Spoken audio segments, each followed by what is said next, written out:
They called him Mop Daddy, laughed behind his back and sometimes right to his face.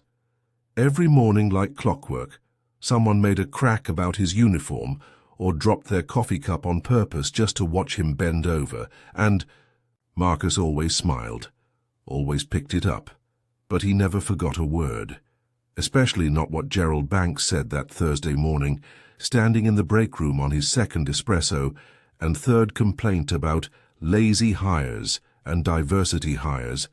Ruining tech. "Shall I see that guy?" Gerald snorted, gesturing toward Marcus with his ceramic mug. "Swear on my life I saw him in the server room, like a damn raccoon in the data center." His buddy, that tall intern who always wore sneakers with a suit, burst out laughing. Marcus looked up, met Gerald's eyes just long enough for the man to blink, then turned and pushed his mop down the hallway without a sound. The floor gleamed behind him. So did his memory. What Gerald didn't know was that Marcus had every reason to be in that server room, every right, every credential, because he wasn't just mopping the floors, he was auditing the company's financial and cybersecurity systems, under direct appointment from the board of directors. Quiet contract, zero fanfare, zero disclosure. His badge didn't say auditor. It didn't need to. Let them laugh. Let them throw shade over cubicle walls and spill things they didn't bother to clean. Marcus had been embedded in bigger places than this.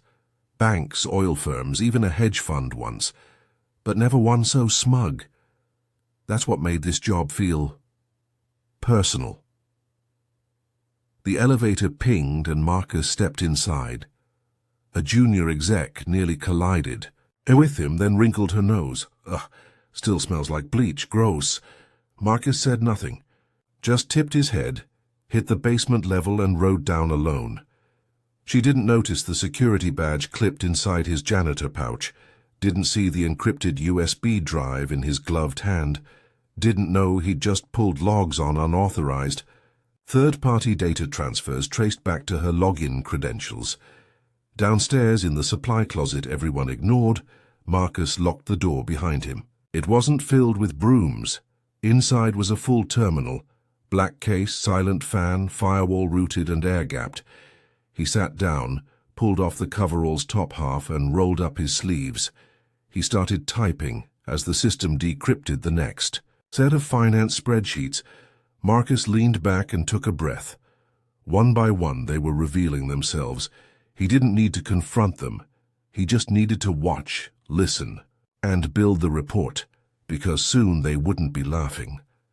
By week 2, Marcus knew exactly who thought they ran the company. It wasn't the CEO. Poor woman barely got to finish a sentence in her own meetings. No, it was the trio in corner offices with glass walls and louder voices. The ones who always wore tight smiles and sharp watches, always had the intern running for their triple-shot macchiatos. Gerald, Spence, and Nadia, who didn't even pretend to remember Marcus's name, though she'd bumped into him 4 times, near the finance server. "Hey, cleaning guy," she'd snapped yesterday. "There's a spill in Conference B. Can you, get that?"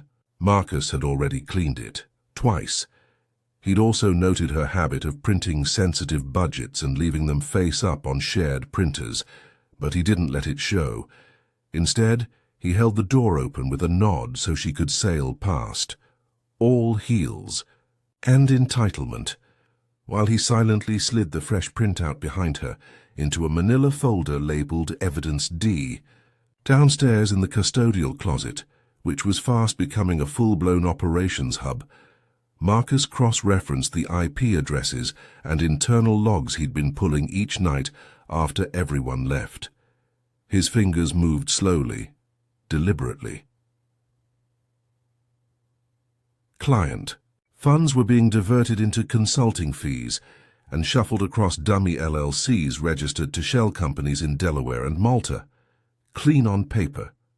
Until you looked close, until you noticed how many of those LLCs shared identical invoice formats, Marcus noticed. So did the quiet accounting anomaly flagged 2 weeks prior by the board. That's why he was here. And why the board didn't send someone in a suit this time, They sent Marcus, the one who blends into every hallway, who people speak freely around thinking he's just the janitor. And today was generous. While emptying trash cans, he overheard Spence on a call in the stairwell, something about smoothing over quarterly numbers before the acquisition finalized. I'll just retrofile the Q2 projection. No one audits the audit, Spence laughed. Marcus raised an eyebrow. Wanna bet, he thought. That night, once the halls fell silent and the glass walls stood dark, Marcus re-entered the top floor with a rolling cart and a mop, but also with 2 portable scanners, a heat-sensitive UV pen and a security override badge. He wasn't looking for dirt. He was collecting fingerprints, digital and otherwise. In Gerald's office, he found a whiteboard hastily wiped, leaving ghosted figures. Marcus angled the UV and captured everything. In Nadia's desk drawer, left unlocked, were receipts for a client retreat that never happened, plus an envelope marked BW Conf, containing a stack of prepaid Visa cards. Burner funds. He photographed it all. Every click, every whisper, every arrogant assumption that a man in coveralls didn't matter. It built the case stronger. They weren't just crooks, they were careless crooks. As dawn crept in, Marcus leaned against the janitor's closet wall, exhausted but steady. The city outside was waking up. Inside, the company had no idea it was already on trial. He zipped up his coveralls again, tucked his badge away, and grabbed the mop handle. Time for another day of being invisible. Which was perfect. He still had 3 more days, and they were just about to give him everything he needed. Marcus had never seen so many people work so hard to say so little. Buzzwords and bluster floated through the air, like stale perfume. In morning meetings, half the team performed their roles like overconfident actors in a bad improv sketch, selling innovation, disruption, synergy, without once checking if their mic was still on or their numbers still real. He pushed his mop past the all-hands presentation on Wednesday, eyes straight ahead but ears wide open. Restructuring our Q4 goals to reflect investor confidence, Gerald was saying, pacing in front of a massive slide deck that showed a graph with no units and a 17% jump labeled momentum. Spence nodded sagely at the back, arms folded like a genius in waiting. The board wasn't here, just department heads and their hierarchy of fear. But Marcus saw it all. Who talked over whom? Who shifted nervously when certain phrases were used? Who was in on the lie? And who was just surviving it? Let's tighten those projections, Gerald called. Make sure legal reviews anything. We shift. Marcus noted the phrase shift, not report, not adjust, not fix, shift. Back in the stairwell, Marcus stepped aside to let the HR rep pass him without acknowledgement. She was glued to her phone. You told me he was ex-military, not a janitor, she hissed into the mic. Why is he still in the building at night? Marcus paused, one hand still on the railing. Interesting. So someone knew. Not who he really was, but someone had noticed the anomaly, the schedule, the access. It meant his cover was thinning. That afternoon the break room turned into a petty circus. Spence, the youngest of the 3, had taken to ordering Marcus around in front of interns now. Like it was sport. Yo, Marcus, that's your name, right? He said loud enough for everyone to hear. Bathroom's nasty, you missed a spot. You want me to show you how to mop? A couple of the new hires chuckled uneasily. Marcus turned. Calm. You're welcome to demonstrate, he said evenly, gripping the mop handle. I can even show you how to read a label without smudging it. There was a pause, a short one, then a longer silence. The interns froze. Spence blinked, then scoffed like he didn't get it. But Marcus did, because just below Spence's fancy gold-plated name tag was a dotted residue of blue ink from a memo that wasn't supposed to leave accounting. Marcus had scanned it 2 nights ago. and it had Spence's initials approving a $110,000 vendor transfer to a shell company Marcus had already traced. The label was smudged. The audit trail wasn't. That night, Marcus didn't even bother logging in from the janitor closet. He took the stairs straight to the executive suite. The cleaning schedule gave him access after 7:30 p.m. He used it. In the CEO's office, he didn't search. He waited.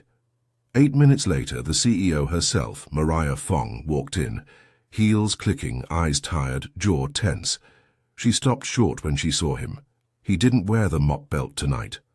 No gloves, no cart, just a laptop, a printed binder, and a look she couldn't quite place. "Marcus, right?" He nodded. "Quiet. Do you have—" He slid the binder across her desk. Inside, 6 sets of internal irregularities, photos, IP logs, transaction trails, calendar syncs. Even audio from a stairwell where Spence talked a little too loud on his burner phone. Her eyes widened with every page. When she finally looked up, he was already packing up. "I've been watching," he said. "They've been hiding it in plain sight." Mariah exhaled slowly, her voice a whisper. "And you're not really the janitor." He stopped at the door, looked back once. "No, Mum. I just clean up after them." The next morning, the air in the building had changed. Not enough for most to notice. Not yet. But Marcus felt it. The temperature of power had dropped 2 degrees, and the ones who lived off arrogance, they were starting to sweat through their pressed shirts. Gerald stormed into the lobby 20 minutes earlier than usual, jaw clenched, voice already sharp at the front desk. "Who changed my calendar invites?" he barked. The receptionist stammered. I think legal's handling—" That wasn't a question. Marcus pushed the mop cart quietly behind the exchange, invisible as ever. But inside he was listening for one thing. Guilt. Not panic, not confusion. Guilt. And Gerald had it in his voice, in the way he jabbed at his phone, in the way his eyes scanned every passing face, like the walls were suddenly watching. They were, because Marcus's report had gone further than the CEO. By dawn, 3 board members had received copies. So had the audit committee. 2 federal liaisons were already reviewing the flagged transactions under an independent investigation code. The janitor was no longer watching. He had pressed send at midday. Spence tried to flirt with the new intern again, the one from Chicago who always kept earbuds in and her badge tight around her neck. "Hey, Alyssa, what if I show you the private conference suite on 23? He winked. "It's got a view worth skipping lunch for." She didn't even remove her headphones. "I'm good," she said flatly. "Don't you have compliance training right now?" Spence's smile faltered. He did, actually, but he hadn't RSVP'd. Marcus smirked to himself from the hallway corner, polishing the glass panel beside the door. That's the thing about power. Once you feel it slipping, even gravity starts betraying you. Later that afternoon, the first domino fell. Security escorted a woman from accounting out of the building. Quietly, no scene. But those who noticed whispered fast. "What's going on? Was that about the bonuses? Did someone leak something?" Marcus cleaned the glass by the elevators and counted 4 people who suddenly logged out of their systems without clocking out. Panic leaves fingerprints too. By 4 p.m. a meeting was called. All department heads. Emergency status. Closed door. Marcus didn't go in. He didn't need to. Instead, he stood outside emptying the trash cans from the break room and retrieved 3 coffee-stained notepads tossed into the bin from earlier. On one of them, in scrawled black ink, were these words, "M has access to everything." How the hell did we miss that? He folded the note and tucked it into his chest pocket. Let them wonder. Let them squirm. Marcus wasn't here to scare them. He was here to reveal them, slowly, professionally, and without ever raising his voice. And when the doors of that conference Room burst open an hour later, and Gerald stormed out with his tie loosened and his phone already dialing.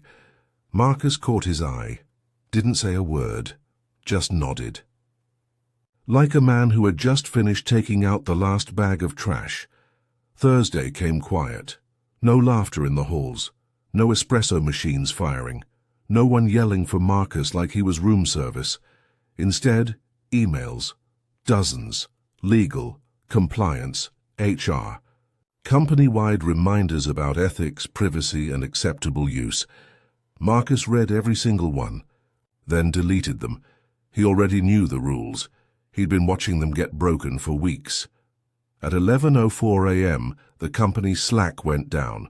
By 11:07, it came back up, without half the admin privileges Gerald used to brag about having. And by 11:09, Gerald's voice echoed through the atrium like thunder.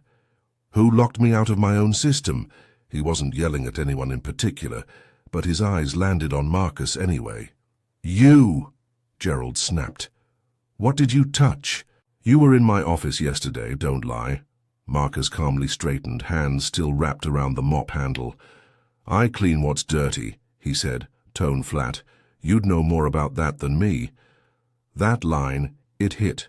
Too precise, too knowing. Gerald froze, nostrils flared. But before he could respond, the CEO's assistant appeared. "Gerald, Mariah wants you. Now. Boardroom." And just like that, the accusation died in his throat. Upstairs, Marcus rolled his cart toward the printer room. Not to clean it, but to retrieve something. He'd printed it at 6 a.m. before anyone logged in. A single sheet, double-sided, unlabeled, anonymous, the list. It had 2 columns, names flags, every unethical signature, every approval, every unexplained transaction, the initials beside every forged note, the login times that didn't line up, the burner emails forwarded from company addresses. It wasn't speculation. It was fact. And he hadn't sent it to Mariah yet. Not because he didn't trust her, but because he needed to see what she'd do with the report she already had. So far, she hadn't flinched. She'd even taken security off his back. That meant something. Marcus slid the list into a sealed envelope and tucked it into the utility drawer under his cart, right between the lemon polish and extra gloves. Not time yet. Later that day, he found Nadia pacing the hallway outside legal, face pale, talking into her phone through clenched teeth. "Don't care what you have to shred, just do it. The travel budget folder and not the cloud folder, the blue one from Q3. He's got something, I know it." She paused. Looked over her shoulder. Marcus passed behind her with the mop. She stiffened. He didn't look at her. Just walked, slowly down the hall, humming a soft tune to himself, the same one she'd heard weeks ago when she called him, "Hey, cleaning guy." Now, he was her shadow, her conscience, her undoing. By closing time, Marcus received a single text from a blocked number, just 3 words. "They want names." He stared at it a long time, then reached for the envelope. That night, Marcus didn't go home. He stayed in the building long after the lights dimmed and the air conditioning settled into its nighttime hush. The janitor's closet glowed faintly behind him, laptop screen, casting blue across his tired eyes. His shoulders were tight, the kind of tension you feel before pressing send on something that can't be taken back. In front of him sat the envelope. The list. Beside it, a printed version of the report he'd compiled over 3 weeks, and one more item, an audio file. He played it again just to be sure. "No one audits the audit," Spence's voice laughed. "Relax, bro. Gerald's got the board in his back pocket. We'll clean it after the acquisition." Click, end of recording. Marcus leaned back. They really believed that they were untouchable, that power meant immunity. But Marcus had seen what power really looked like. It was a man scrubbing the same linoleum floor for 3 weeks without ever letting on that he had access to every executive password above floor 10. It was silence, stillness, precision. It was this moment. By 3:22 a.m., Marcus was standing outside. The CEO's office again. No need to sneak. He had access. This time, though, he left something behind. A sealed folder. No label. No note, just the list, and at the top in clean black ink. For immediate board distribution, unedited. He closed the door softly behind him. At 7:17 a.m., the first company-wide ping went out. Mandatory all-hands meeting. 10 a.m. sharp. Attendance required. No agenda, no host listed. Just a location. The top-floor conference room.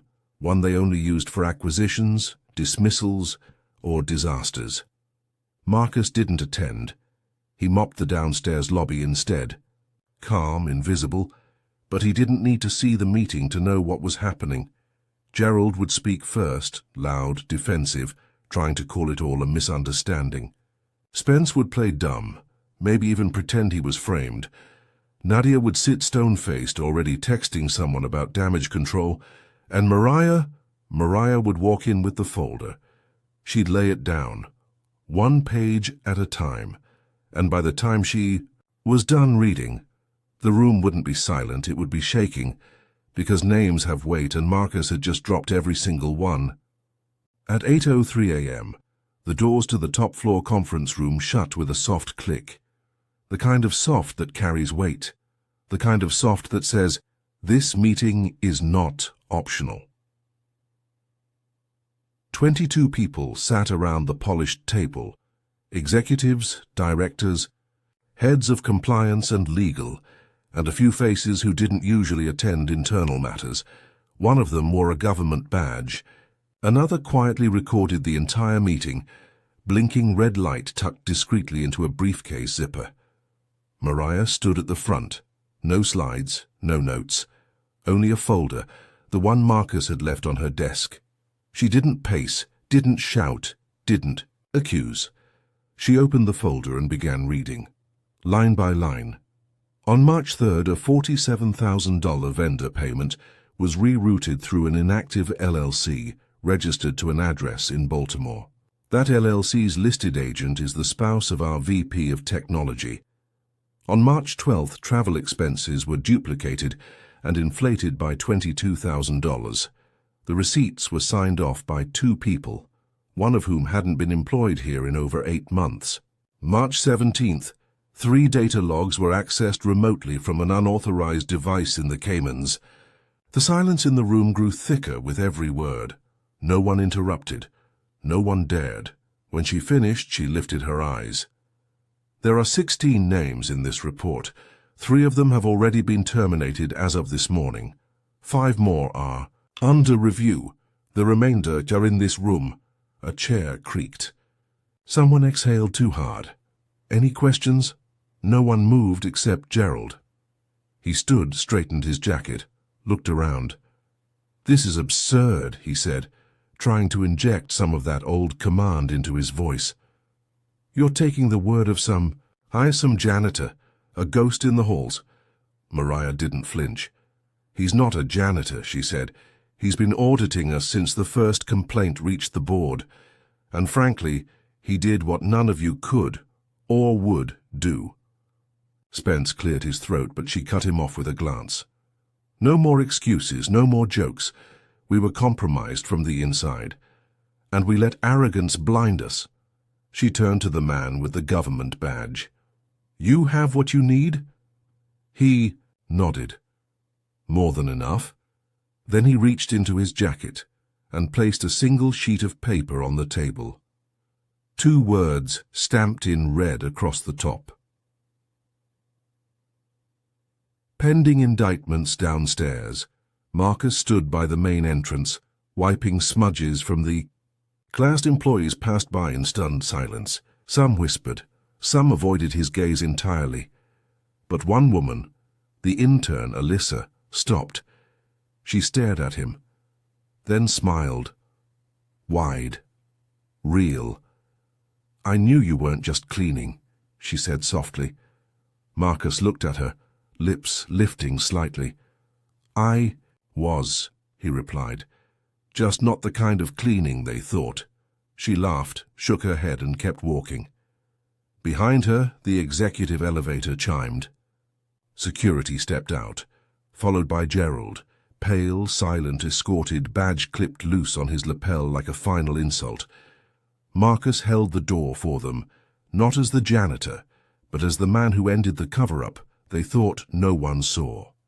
The building smelled different now, less like nerves and burnt coffee, more like lemon wax and the absence of fear. By Friday afternoon, 3 offices stood empty, nameplates removed, desks cleared in silence. IT had already wiped the drives, legal had begun, its quiet rebuild, and the new intercom policy. No more all-staff emails from Gerald. Ever. Marcus pushed his cart one last time through the corridor he'd walked for nearly a month.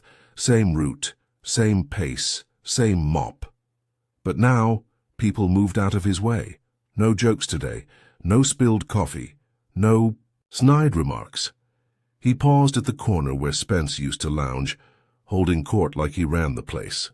It was quiet now, clean, respectfully silent. He noticed a sticky note on the bulletin board, written in sharp handwriting, unsigned.